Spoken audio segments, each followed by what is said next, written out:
Theorem सिदायहाकना नहोंगना थमजरी writer is the mirror of society. Writer have a city की society की mirror ni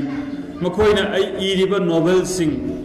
अदुगा मखोइना इरिबा सैरेंग सिंग वारी लाइरिकता पारुरगा तारुरगा पुनमक्सेने कोइना भाव तादबा लेबा कयामा पुगनिंग वखल हंधहनबा पेलहनबा पोथाहनबा अदुना संसार सिदा समाज सिदा writer sin लोइबा role the सिंथादुना सुलोइबा नाइरो Patriotic Writers Forum Manipur Simbilangiduna ngasi khoi puya machona ijaba ingel gi thanil haiba novel release tobagi thorom sida lection biri bai kai khunajari ba Patriotic Writers Forum gi president Sri Naroibam Khambaluang Lengshin biri ba hojikta phajaba phum kya thambiramba MD Babu Khan the book reviewer Dr. Navadip Sanasam mang lengshin biri ba marum mapang khwai khibik media gi marum mapang puno ko haru tadi ko nondana khoramjari yam nungai jaye khoi khungang sidagi boksa gi ba misagamana si simlaba novel ama phongbi duna lamdam sigi amasung horukliba naharol singda manipur ge simla bai ba singi marakta ekoi gi su ekoi gi sigom khungang dagi ai ba ma pokchare habagi chauthok chaba numito ekoi punama kiwena ai sagi su duga lengjen biri ba akoi bida lei biri ba sigom segmai amasung kendra sigi miam khudimaki chauthok chenangai oiba numit amani suai thamjari ना कि वफम अमनी थमजदीदा साय खोगी राकेश ना थंबीगी वफम दो यामना राकेश नौरे में थंबीगी history any create तवे है अमना मतम थेंबगी अमना patriotic अमना मदु अहान बगी मतम थेंबगी तुदेदी हिस्ट्री ओन बिरन मतुंग दमन मदु थोन जरोय मरम दे सेंग सेंग नाइगी नुंसीजरबा इनाउनी ngasiगी अखोइगी अचौसे आकी फैमिली यामना नंगना जबाय खोगी मुंग दंग लेबा दखो इलेक्शन से कोई मसे ngasi थोरमदा पनबददी मखम मतम चादबनी हैरो केंद्र से भाव तादब कैंडिडेट मैम थोप अदुना खतंग भाव तादब सिंगी मरक तलेरुबना यामना नियम अमद चनब नतब अदुना खितंग चेंथोक चेंचिन तौरुबदा मतम खरा लौजग्रे अदुना तसेंगदी ngasi फंक्शन से तुम इनवाइटी होने यावजनिंगम अदुगा ngасai थंबीगीबा खोगी क्रिटिक्स ना मजा नबदीप नगर थंबीबा कयादा नुंगाई अवा नुंगाई लोइना हाक्तुदा पुंकाव कावी मनथोक नमसिनी अईबा सिंगी मगुल अईबा सिंगनाई खोई मियोय बाई खोईबु पंगदलीबा समलीबा ngaवहलीबा उंगहलीबा दो ngahaktुदा खोगी अवाबा पुनम कावथोकी थगचरी नुंसीजरबाई गिनाव पुया मचौ नाहक ने खोई मिंगचत पुरकले लमदम सिगी मिंगचत पुरकले ngase koi lamdam sida hana sunaba tahidaba thodo kaya taba phajaba kaya tadre marak sida na ki phajaba sulaba ibama tholapagi phajaba sina aikoi gi phataba singduso khara mangba oiresnu ya ngasi writers patriotic writers forum da yamna kok nonna nolukna hangachari sayamna khona bigo afaba venture to birako अखोगी पारी पूरी थीबीदुना China लेखरबा चोइना लेखरबा मयामदुबु तासनबीदुना खोंगुल लिबीदुना अचौब दायित्व अमा लौबीदुना मणिपुर मियामगी महूत सिंदुना अखोई पुनमकी महूत सिंदुना अखोई अमत्तो ओइना अखोगी पानादि पुनात पु योखनबा चिनबीबा चोंबीबा पुनमकसे मतम लेबा खिबिकता माइ पाकपा ओइबिउ हाइबो वफम सिमसु ngasiगी नोबेल फोंबगी थोरम सिदायहाकना नहोंगना थमजरी writer is the mirror of society. Writer have a city की society की mirror ni मखोइना इरिबा novel sing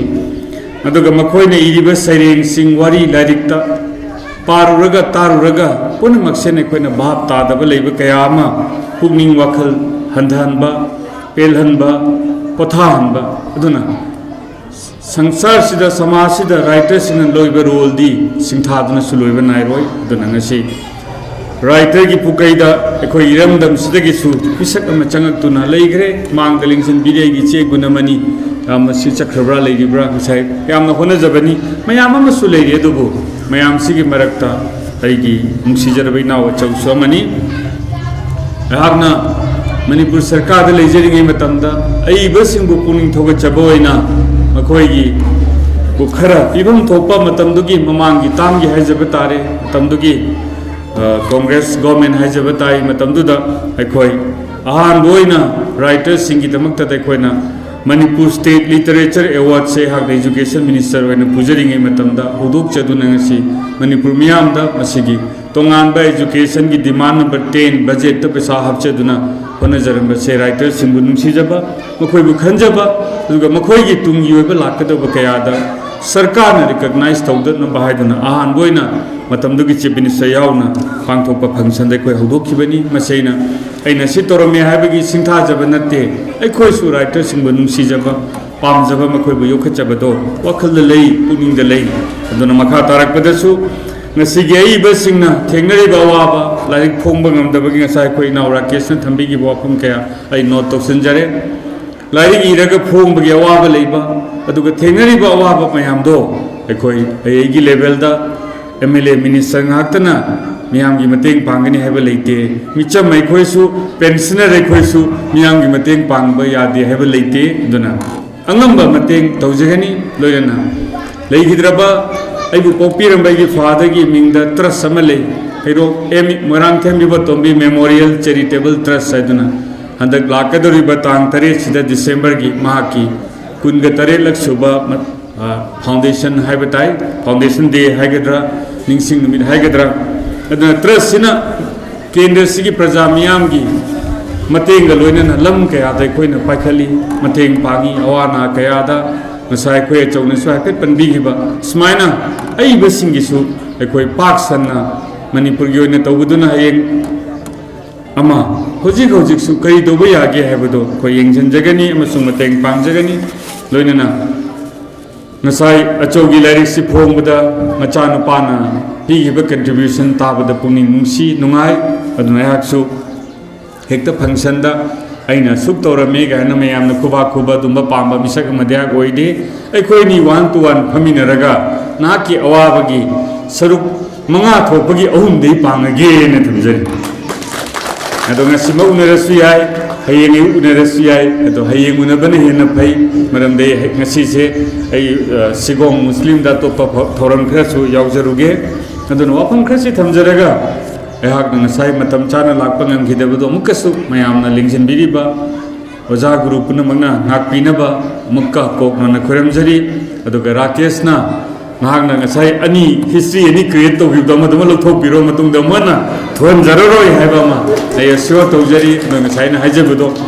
khara bhap tadaba mayam hai ai tai haibagi natte tang mayam su biramini hero kendra thoi daba election gi mingda thoi ba tawriba khandarodi yamna ikaiba manipur miyam gi mamangda ngasi rak